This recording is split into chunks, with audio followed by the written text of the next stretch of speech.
He forgot to mute his mic. That's how my Monday started, listening to the VP of Product whisper to HR, "Just wait till the new guy gets in. We'll clean house." I was on the same Zoom call, 3 tiles down. Camera off, mic muted, smile plastered. Typical. 8 years in that office, and I'm still the ghost in the walls. The one who updates the compliance binders no one reads, fixes board minutes no one notices are broken, and sweet talks our lender's legal counsel over holiday weekends to keep us out of technical default. But sure, clean house. Just don't forget who signs off on the house's insurance policy. At Redmont Systems, I was what you might call the quiet hinge. Not the door, not the lock, just the thing that keeps the whole mess from falling off when people slam it too hard. Every quarter, someone higher up would break something, forget to notify the bank about a major change, violate a debt covenant with some flashy hire, or fudge a timeline to look better on a slide deck. And I'd be the one up till midnight, reformatting language, booking last-minute notaries, or smoothing it over with our account manager at State Mid-Bank. Nobody ever said thank you, but they didn't fire me either, which, in corporate America, is pretty much affection. Anyway, before we go further, I've got to ask a little favor. I know 90% of folks listen to these stories like I'm a voice inside their fridge or something, but if you like hearing about corporate chaos, backdoor contracts, and petty revenge dressed in HR lingo, go ahead and hit that like button and maybe even subscribe. It motivates the team, keeps the lights on, and lets me keep telling you exactly how the sausage is made. All right, back to it. The truth is, I didn't mind being overlooked. It gave me room to maneuver. While the execs chased their tailwinds and synergistic partnerships, I built relationships that actually mattered. Take Jan from State Mid, Senior Loan Oversight Officer. She liked me because I remembered her birthday, and because I didn't treat her like a vending machine for cash. She's the one who flagged a language discrepancy in our debt agreement 4 years ago, before it triggered a compliance review. I fixed it quietly. I always fixed it quietly. I wasn't flashy, never climbed the ladder, never tried. My desk was 3 rows back from the window. I brought in donuts on Fridays. I recycled the K-cups. I remembered when the founder's wife had hip surgery and sent flowers, signed from the whole company even though nobody else knew. I knew where the real power lived in the fine print, and I lived in it. Every clause, every rider, every acronym tucked into a footnote that could derail a deal. I slept better knowing I was the only one who actually read the damn documents. The founder, Richard Green, knew that. He didn't say it often, but he'd nod at me sometimes, just once like, "You see it too." He was the kind of man who understood stability wasn't sexy, but it kept the lights on. He built Redmont with a calculator and a moral compass. When we landed the $120 million operational loan from State Mid, it was me in the room with him and the bank's attorneys. I reviewed the draft. I requested one small amendment, continuity clause. It required a specific individual me to approve any material policy shift or funding disbursement above a set threshold. Not for vanity, for consistency. Nobody noticed. It was page 43, clause 12C, Roman 2. He signed it, and then Richard retired. No grand farewell. Just a company-wide email, one last bagel breakfast, and out he went, gray suit and all. His son, Carter, took over the next week. Now, I'd met Carter exactly 3 times before that. Once at the holiday party where he showed up 2 hours late, bragged about his startups, and spilled a martini on my flats. Once during a pitch rehearsal where he said my slide deck had grandma energy. And once when he cornered me in the break room to ask why his corporate card kept getting declined in Chalum. Answer: you didn't submit a travel authorization form. Shocker. So when Carter walked into the Monday leadership meeting in his shiny new CEO nameplate and said, "We're going to modernize this place," I knew what was coming. New brooms sweep clean, especially when they've never had to scrub a floor. He brought in a consultant from LA, started talking about lean orgs and cost center eliminations. Someone asked him about compliance continuity. He waved it off. "We've got docs, right? We'll find someone." I almost laughed, but I just nodded and took notes. 2 days later, he cut the budget for my department by 40%. 3 days later, he removed me from the exec thread. By Friday, I was called into HR. New VP of Ops looked like she was reading a grocery list. Effective today, your position is being dissolved as part of the organizational restructure. Please return all company property, and your severance package will be reviewed pending internal approval. Carter stood behind her, arms crossed, with that smug little grin he inherited from whatever prep school bred him. As I gathered my things, he leaned in and said, "Prove your value to my father." I didn't say a word, just walked out, box in hand, badge clipped to the top.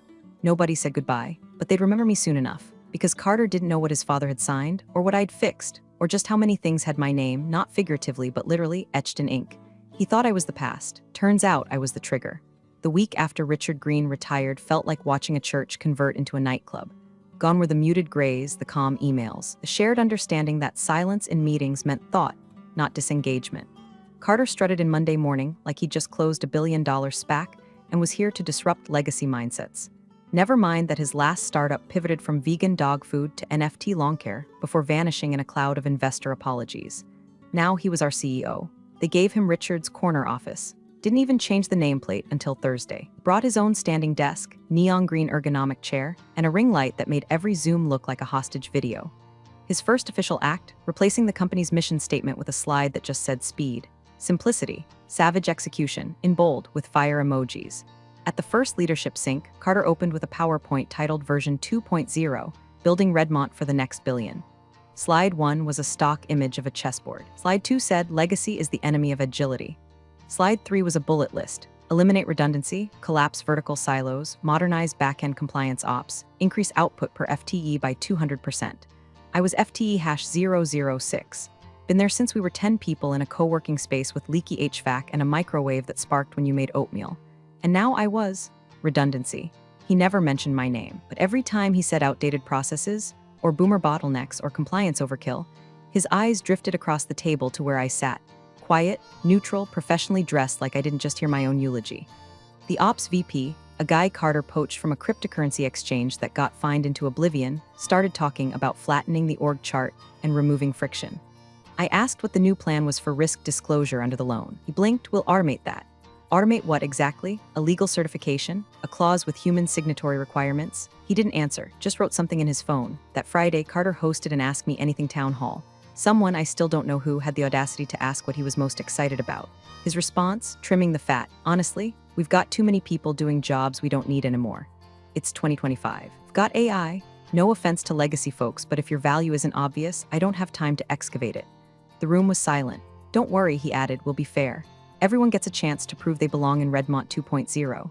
The founder's old chief counsel was already gone by then, amicable separation, the email said. The finance director retired early. Our facilities manager transitioned out. That was 3 people in 5 days. And every empty desk felt like a funeral without flowers. Carter started walking around with a Bluetooth headset, a protein shake, and a permanent smirk like he knew something we didn't. I heard he told the intern he wanted hungry sharks, not sleepy dolphins on his team. I wasn't even mad, just tired. You can only be the calm in the storm so long before you realize the storm's got a flamethrower and a podcast. The worst part, people started listening to him. You could see the fear crawl in behind their eyes. Directors who used to stand tall now nodded through nonsense. Junior staff started repeating Carter's phrases in Slack like incantations, velocity mindset, brand perimeter integrity, compliance elasticity. Someone actually printed his savage execution slide and pinned it above the printer. And yet, nobody asked the real questions. What happens to our debt agreements? What happens when the bank checks for continuity and the continuity is gone? What happens when the person who actually knows what keeps this company solvent is cut out? The thing about people like Carter is they mistake silence for submission. They think if no one pushes back, it means they're winning. But me, I was just watching, listening, gathering. He was so busy performing dominance that he never once thought to read what he was sitting on. The founder had trusted him with the controls to a plane built by grown-ups. But Carter didn't know how to read the gauges. He just liked pushing buttons. And somewhere in his flurry of LinkedIn posts and motivational Slack messages, he forgot something very simple. This company was built on trust. And trust, unlike NFTs or vision decks, doesn't pivot. It expires. Friday morning hit different.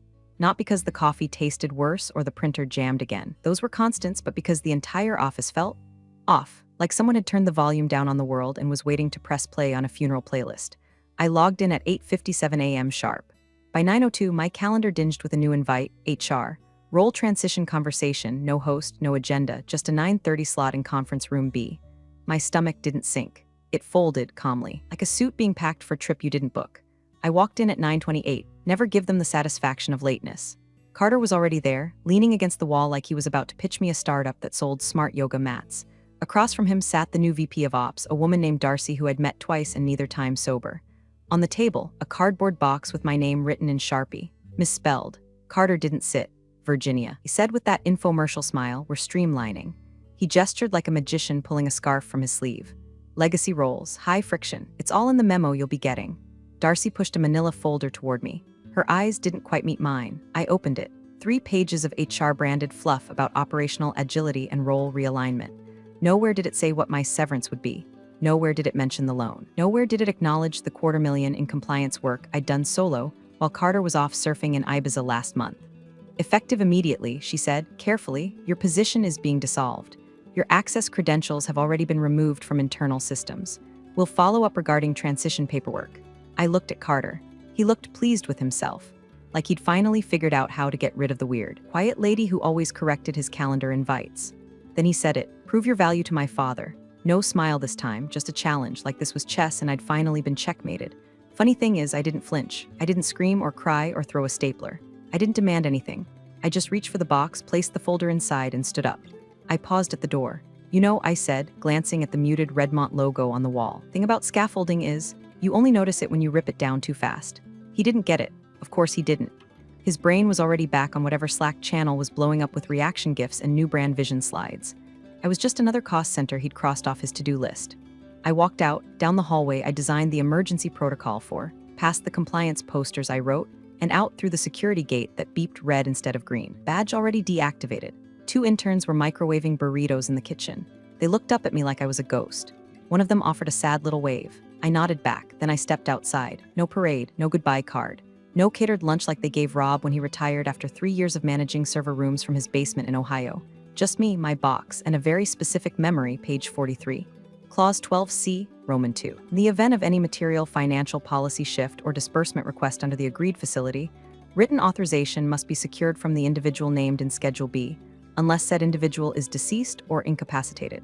Schedule B, Virginia M. Holmes, not head of compliance. Not authorized signatory, named individual. I flagged it, I added it. I watched the bank's legal counsel initial it. And I watched Richard Green sign it twice, once on the master document and once on the continuity rider. They thought it was ceremonial. That clause was my insurance policy. And Carter had just lit the fuse on his father's legacy with a $3 cardboard box and a soundbite. I walked to my car, set the box in the trunk, and sat behind the wheel. Didn't start the engine, just sat there. Then slowly, I pulled my personal file binder from the back seat. The one I kept updated just in case. Contracts, side letters, scanned documents with metadata timestamps. And there it was. Page 43, Clause 12C, Roman 2. With my name, the rider, the signatories, intact, active, and very much enforceable. Carter didn't just fire the head of compliance. He fired the keystone of a $120 million operational loan. And tomorrow, the bank was expecting a quarterly compliance call with me. Let's see how they react when they realize their required signatory has vanished. Let's see what happens when I go silent. I didn't sleep that night. I didn't cry either.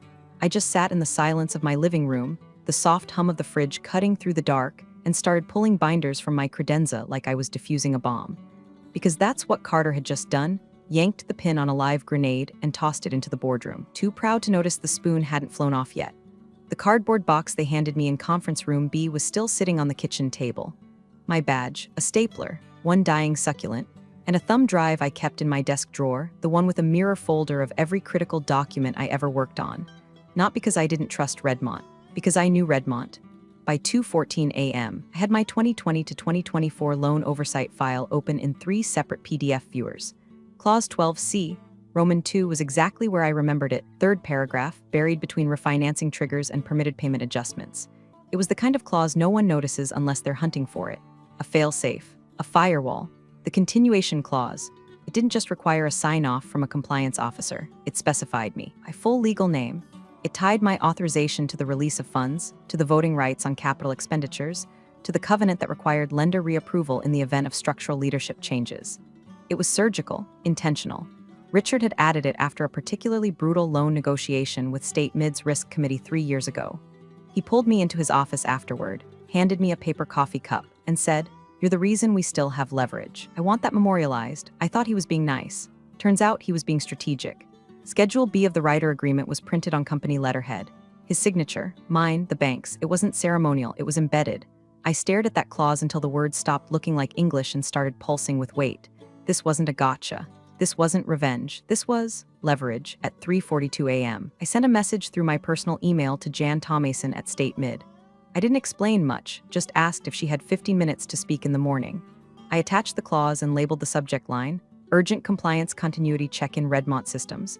I hit send, closed my laptop, then reopened it 10 seconds later and pulled up LinkedIn. Search for Redmont's company page. Carter had posted a CEO welcome video with his arms crossed, trying to look visionary in front of a blank whiteboard. The caption said, "Excited to usher Redmont into a bold new chapter. Leaner, faster, smarter. Let's scale together. #leadership, #execution, #Redmont 2.0. I clicked mute, took a screenshot, and saved it to a folder labeled Timeline Assets. At 8:03 a.m., Jan called. Virginia? Her voice was crisp. No small talk, just saw your email. I'm going to pretend I didn't open it until right now.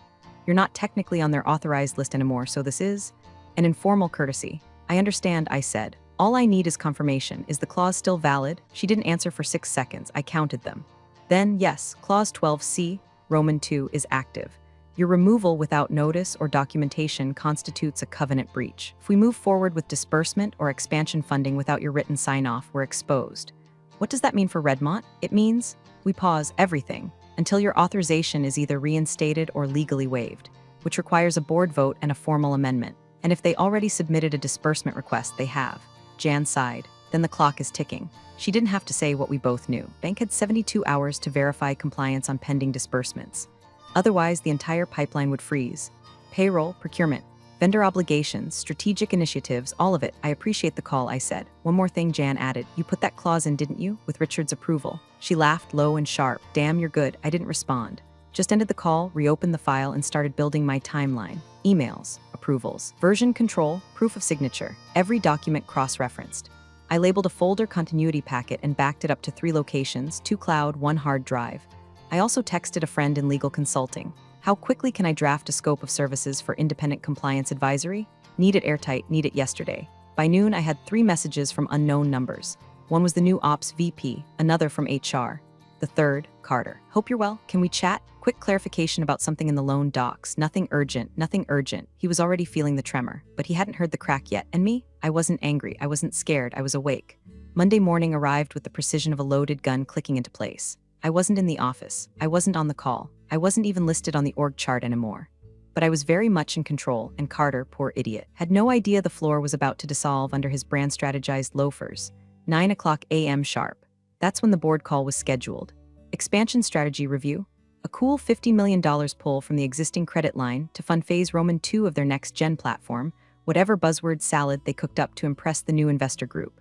I'd read the project summary when I still had access. High cost, low clarity, zero understanding of how deeply embedded the compliance infrastructure actually was. But hey, it had a 3D logo and a pitch deck with animations, so obviously it was going to change the world. 9:04 a.m. The board is logged in. Carter's smiling in his glass office, freshly barbered, navy suit too tight in the shoulders.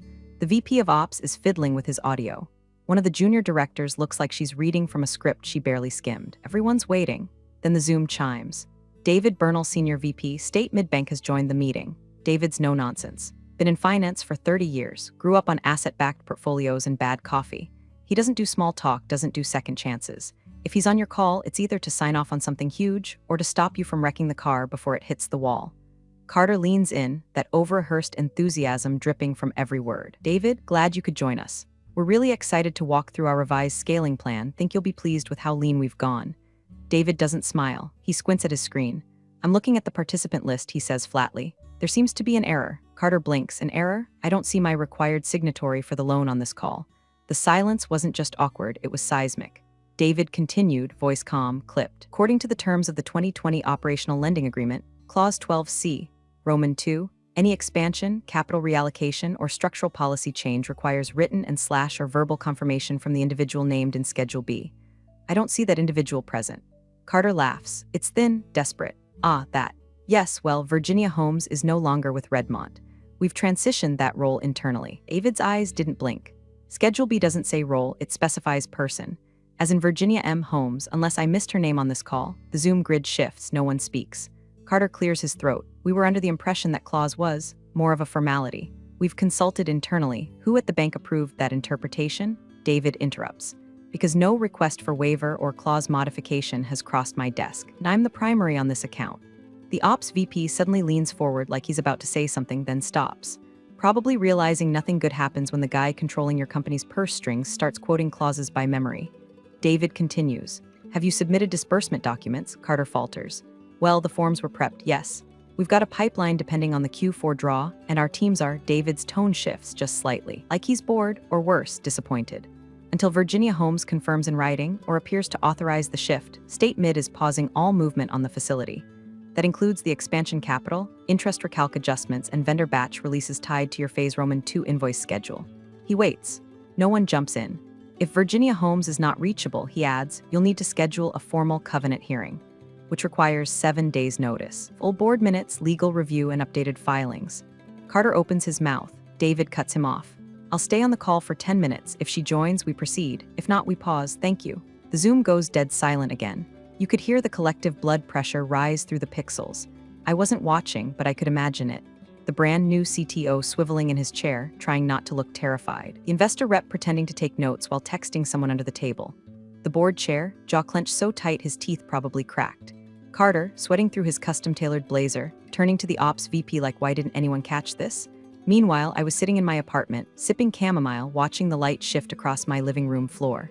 My phone buzzed. Unknown number. Hi, Virginia. This is Lauren from Redmont's legal team. Quick question about some legacy agreements. Are you available to talk this afternoon? I didn't answer. Let them stew in it. They want it lean? They just discovered what missing muscle feels like. The pipeline froze on Tuesday. No official announcement.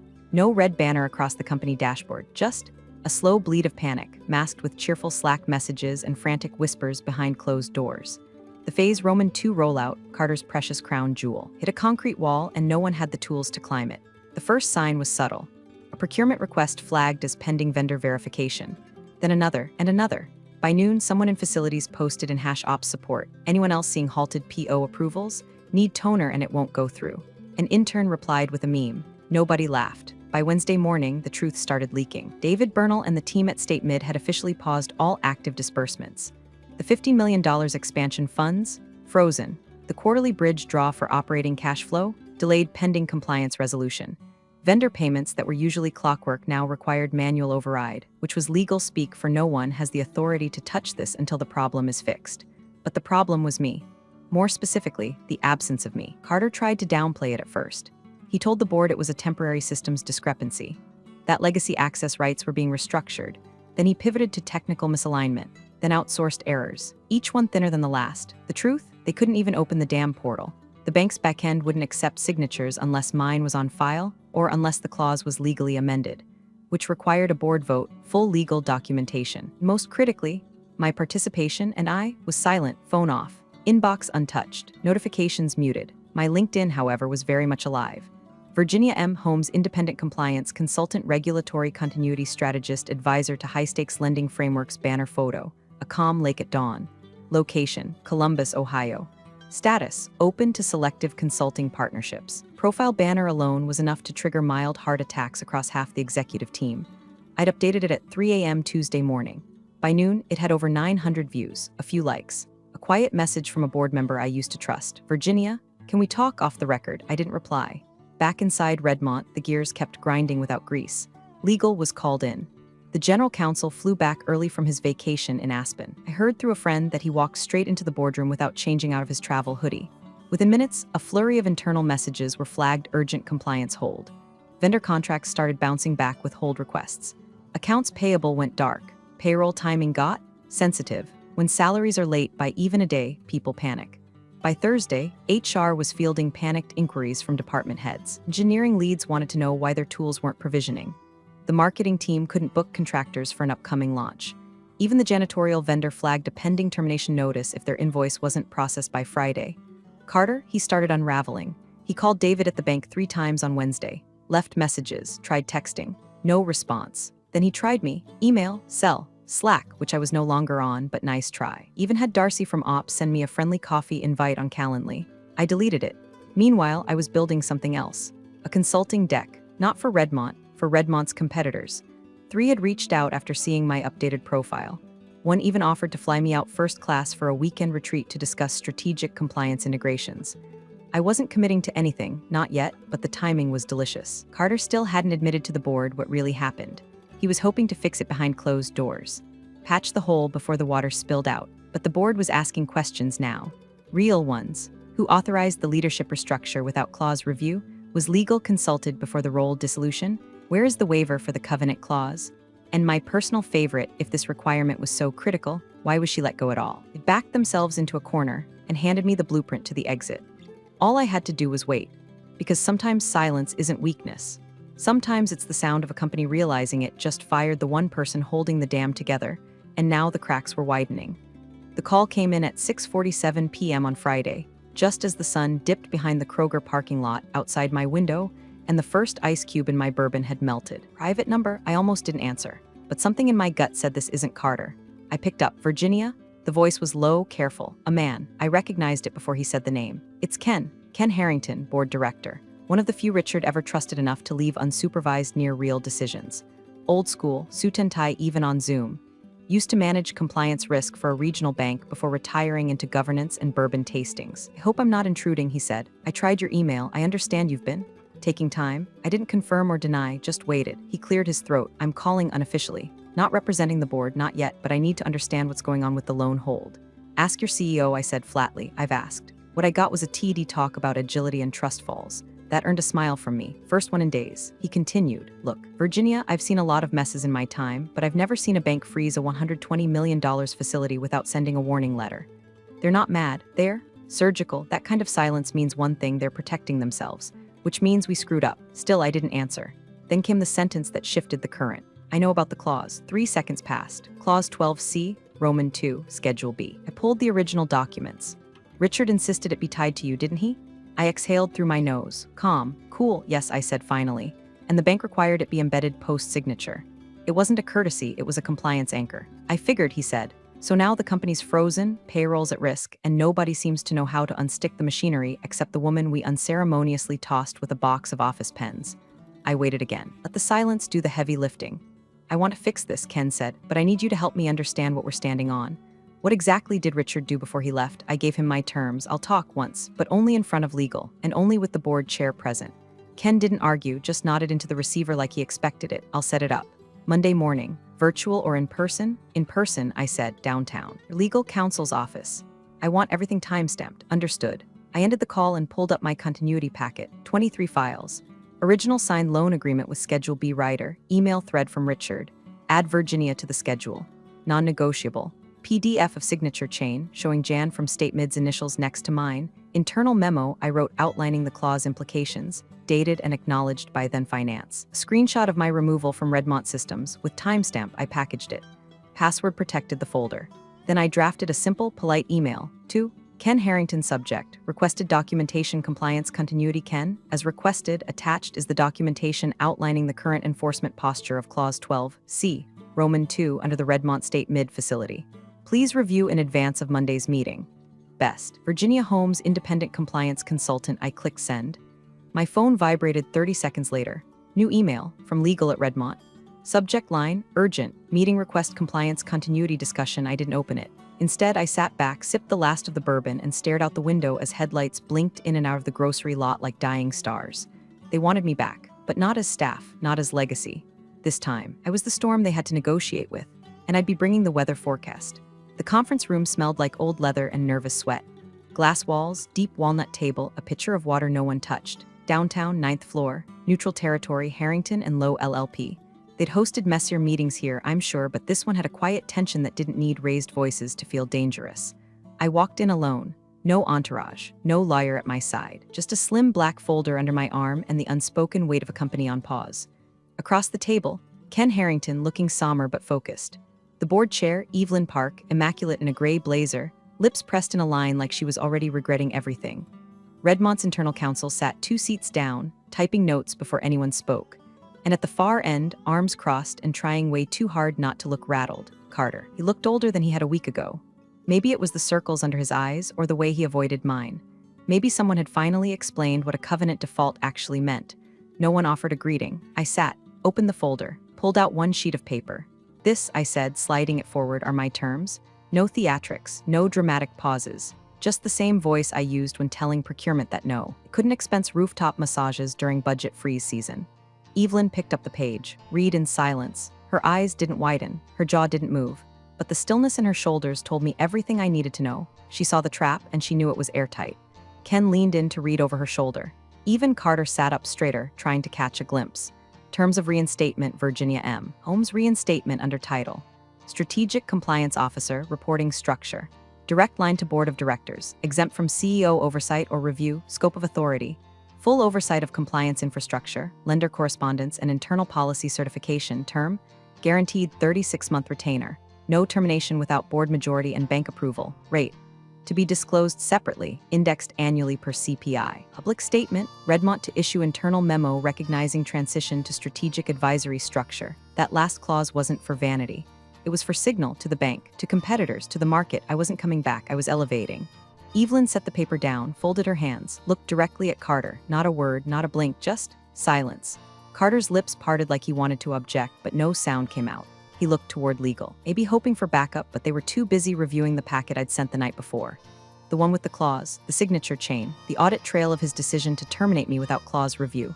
The one that could have ended up in court if I'd been a different kind of woman. He swallowed, looked back down. Ken finally spoke. Virginia, if we agree to these terms, how soon can we notify State Mid? I didn't blink. I already spoke to Jan. She's on standby. Moment I log in with official designation, the freeze lifts. Another beat. Evelyn tapped the page twice like a judge signaling verdict. Legal, the lawyer nodded slowly. Clause is valid. Her appointment was original to the agreement. Termination without successor sign-off was non-compliant. In other words, you broke the rules and hoped no one noticed. Evelyn didn't ask Carter for input. She didn't need to. She just turned to me. We'll accept the terms as written. We'll have board credentials restored within the hour. HR will draft the official agreement today. Then she added, not unkindly, anything else? I nodded once. One more thing, I want the record amended. My departure is to be logged as a transition to advisory, not a termination. The official file should reflect continuity, not disruption. Ken smiled faintly. Carter looked like he'd swallowed a thumbtack. Agreed, Evelyn said. I stood, collected my folder. No gloating. No smirk, no parting shot. Just quiet clarity. Because the win wasn't the return. The win was making sure they knew I never left unprepared. And now I wasn't a name on a door. I was the clause they would never overlook again. Monday, 9:00 a.m., same calendar slot. Same call title, Board Strategy Review Phase Roman II Reapproval. But this time, the energy was different. Tense, tightly coiled. Like the company had been holding its breath for 10 days and wasn't sure how to exhale without causing internal damage. Everyone was there. Evelyn, Ken, legal, the outside auditor, 3 fidgety board members, the new CTO who looked like he hadn't shaved since Wednesday, and Carter sitting dead center on screen but somehow miles away. Then there was me. Second tile from the top. Virginia M. Holmes, Strategic Compliance Officer, no fanfare. No intro music. Just a name, logged in, authorized, unmistakable. At 9:01 the Zoom chimed again. David Bernal, Senior VP, State Midbank has joined the meeting. The temperature in the virtual room dropped 10 degrees. David's camera clicked on. Same unbothered stare, navy tie, eyeglasses low on his nose. He scanned the participants silently for a few seconds, then leaned slightly forward, reading each name, and then he stopped. His eyes met mine through the screen. He nodded once. Excellent, he said. Now we can proceed. 5 words, and the whole damn board exhaled at once. Carter tried to keep his face neutral, but the twitch in his jaw gave him away. He opened his mouth, maybe to object, maybe to reclaim something, but Evelyn beat him to it. Virginia, she said smoothly, you've reviewed the compliance memo and the updated budget framework? Yes, I replied. Both align with covenant guidelines. Provided documentation is submitted post-vote, and all draw requests include lender notice at least 72 hours prior to execution. David chimed in, that works for us. Ken nodded, all in favor of reapproving Phase Roman II disbursement under revised compliance oversight? Hands went up. Digital checkmarks appeared, everyone voted, everyone except Carter. Evelyn didn't even ask. The motion passed. Legally, structurally, publicly. David gave a curt smile. We'll unlock the facility by COB today, assuming nothing changes. He didn't need to say what nothing changes meant. No more stunts, no more shortcuts, and definitely no more Carter swinging an axe he didn't know how to sharpen. When the call ended, Carter stayed on for an awkward half-second too long, staring into the camera like he'd just been cast in the wrong movie. Then his screen went dark. I remained, briefly, just long enough to see the ripple hit. The CTO leaned forward and started typing, probably unpausing 100 frozen tasks. Ken chuckled softly and said, glad to have you back, Virginia. Evelyn added, more than glad, necessary. I nodded once, then clicked leave meeting. Back in my quiet apartment, I closed the laptop gently. The screen reflected the sunlight like a clean blade. I stood, poured myself a cup of black coffee, and let the silence return. This time, not as exile, but as authority. They thought I was paperwork, an appendix in the org chart, a legacy, but I was the condition they never read. The clause they didn't understand. The name they scrubbed too early. They told me to prove my value. I did. In red ink, on a binding loan covenant they never bothered to read. Appreciate you sticking around, you legends of the break room. Subscribe for more chaos. Let's make your old managers spill their coffee in fear.